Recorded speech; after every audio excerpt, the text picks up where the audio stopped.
आप देख रहे हैं SG न्यूज नेटवर्क। भुट्टो दौर के बाद पहली बार कराची में पीपल्स पार्टी ने झंडे गाड़े हैं।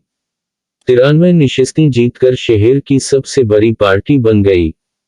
बल्दियाती इंतखाबात में जमात इस्लामी की 86 नशिस्तें हैं। बाइकाट करने वाली MQM के रिवायती इलाकों में जमात इस्लामी ने मैदान मार लिया, मुतअद्दिद टाउन्स में क्लीन स्वीप किया।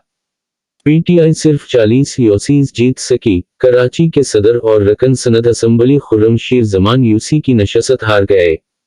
बल्दियाती इंतखाबात में नून लीग की 7, JUI 3 और TLP की 2 नशिस्तें हैं, जबकि मुहाजिर कौमी मूवमेंट एक नशस्त पर कामयाब हुई है। दूसरी जानिब हैदराबाद में 93 यूसीज जीतकर पीपल्स पार्टी मेयर बनाने की पोजीशन में आ गई। PTI 38 नशिस्तों पर कामयाब हो सकी। अब तक के लिए इतना ही। मजीद मालूमात के लिए SG न्यूज नेटवर्क को सब्सक्राइब कीजिए।